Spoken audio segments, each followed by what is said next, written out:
to start the code, the welcome page pops up. So it's got two options, the login button or the create account button. So if I click on the login button, then we get these two text boxes to enter the username and enter the password, the continue button, which will let us log in, and if we want, we can click the register button, which will instead take us back to the create account page, where we can add username, password, and then re-enter password. Or again, we can go back to the login page if you click the wrong option. So we can type anything into these text boxes, but if we click continue, then the account was not found on database. Please check username and password. So you need to enter a valid username password combination. So this is one that I just kind of made up earlier, and you see that the password is shown as asterisks instead of the letters you type in. So if you click continue, then it will let you log in when it's valid, and I get book recommendation, view read list, view previously read, or sign out buttons. So if you click the get book recommendations button, it takes you to a page where you enter the movie that you enjoyed. You can click generate to get the recommendations, and you can go back to the menu. If we go on the read list, click that, then you can see all of the books that I've previously saved to the read list with a scroll bar down the side. So they're all saved in the order that they were added in. So it has the number, the name of the book, and the author it was written by. And then this read a book button, if you click it, that's an option to be able to move the books from the want to read list to the previously read list. If we go back to menu, then we've got the view previously read, which again shows the book title and the book author, but it also shows the rating that the reader previously has to have given it to be able to move it to the previously read list. So if I go back to menu, the last option is sign out, and this gets rid of the menu and then takes you back to the welcome page to sign in again. So if this time I could create account instead, and if I tried to reuse the same username that I had used earlier and press continue, it says that the username's already in use, please enter a different username. So they have to be unique passwords. So if I just call new user, and the other thing it checks for is that the passwords match. So if I add another character, they clearly don't match. I click continue, it says passwords don't match. I get rid of that character. Now they will log in, and I'm taken to the login page. So now I just enter the account that I've just created and press continue, and it will take me to the menu.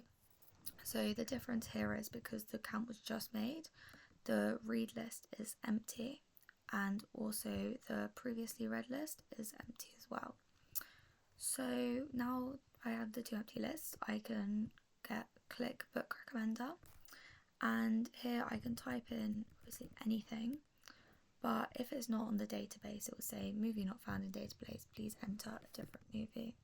So one of the ones that is on is Pulp Fiction, and it is actually case sensitive, which is something that could be changed. So it says that it's not in the database, but if I go through and change it so that it's got the capital letters, then it will take me to the recommendation page. So it gives you 5 recommendations for each book that you give, and we're going to see for each recommendation that there's the option to add it to the read list or add it to the previously read list, and it also shows with the book title and the book author. So if I click add to read list, then we get an information box that says it was added to my read list. It's a little bit annoying because the welcome page pops up to the front, but if I had more time I could fix that. So yeah, I can add as many books as I want from here onto my read list. And then the other thing to note is that if, for example, Gone Girl, I just added it to my read list. If I click the button again, then we get this warning box saying that it was already on your read list, so it's not going to add it twice. The other button will add it to the previously read list. So if I click that without giving it a rating, then we get a warning box saying that we need to rate it out of 5. So then I can do the drop down and give it a rating out of 5. So I might give it 3 stars. If I now click the already read button, then it added to my previously read list. We can do that again with Flowers in the Attic to add it to my list. Cool. And so for this one, I added all of them to a list. Then if we go back to the menu, then we'll see on our read list that we added the 3 books and Gone Girl, which I clicked the button twice, but it was not added twice. And if I go back to my previously read, then we'll see that these are the ratings that I just gave to the books. So if we add in a different book, for example, movie, Men in Black, and we've entered it, then you'll see that there's different recommendations. So these are more like action, fantasy type of books. So yeah, we can add more of them to the list. And we can also add them to the previously read list as well. And we don't also have to add all of them to the list if we don't want to. Maybe I don't care about Harry Potter, so I can go back to the menu. For example, we could also type in Little Woman, which again gives us different recommendations. These are more like more romancy type of books.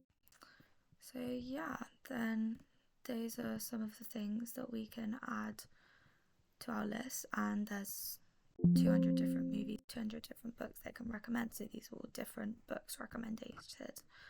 And then if we click the read list, we'll see that now the scroll bar is in action and we can use that, and then also that will be the same for the previously read.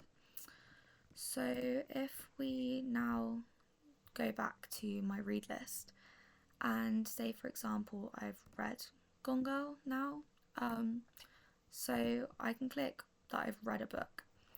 That opens this page and I need to enter the name of the book that I've read.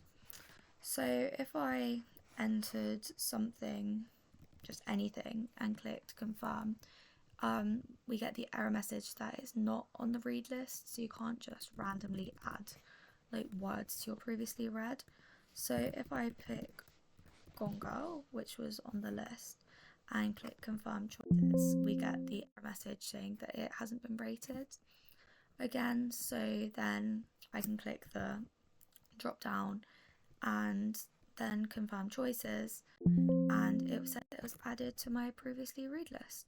So if I wanted to then go back to menu, I'll see that Gone Girl was number 3. It's now not on here and they've all moved up one number. And go back to the menu, previously read list, we're going to see Gone Girl at the bottom as it's the last one that I rated. And that's basically the whole code, that's all the functionality, and then I can sign out and I'm back to the welcome page. So yeah.